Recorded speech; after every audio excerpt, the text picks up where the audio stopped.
Artėjant meilės dienai noriu pasirūpinti vyrais, kurie nemoka gaminti, bet labai norėtų nustebinti savo mylimasias. Tad šiame filmuke parodysiu, kaip galima paruošti šventinį Valentino stalą nieko pačiam negaminant. Ir tam mums reikės traukiniais ar automobiliais, ar tiesiog pėsčiomis nuvykti į Maksimą.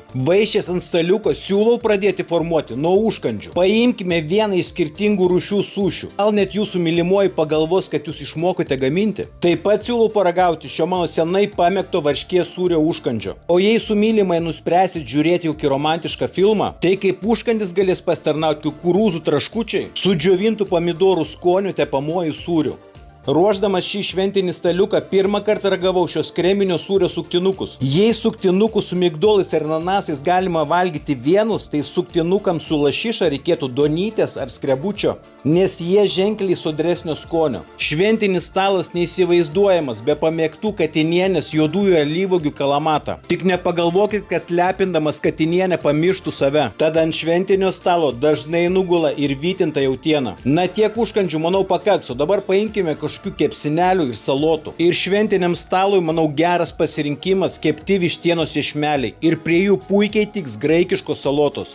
Žinoma, kad dar reikia ir vaisių, bet iškart noriu prisipažinti, kad vaisių pjaustymas mano silpnoji pusė. Tad dažniausiai vaisiai ant stalo nugula štai tokiais laiveliais. O dabar pereikime prie desertų ir vienas iš mano pasirinkimų buvo medaus tortas. Ir nemėginkit sakyti, kad jame buvo daug Skaitydama šią tortuko sudėtį aš buvau net pats maloniai nustebintas. Dar labiau vakarui pasaldinti paėmiau tiramisu ir jogurtinį desertą su mangais. Desertai desertais, bet ant Valentino stalo turi būti ir romantinių natelių. Manau, raudonos žvakutės čia labai tiks. Iš gėrimo aš paėmiau sulčių, o jūs manau ką pasipilsite, sugalvosite patys. O stumdamas vežimėlį link kasų prisiminiau, kad vos nepamiršau pačio svarbiausio. Teisingai, kokia Valentino diena be gėlių. Suprantu, kad Valentino diena galimai ir Maksimai bus rožės pabrangusios. Bet prieš porą savaičių filmuodama šį filmuką už 7 rožės sumokėjau 5,49 €.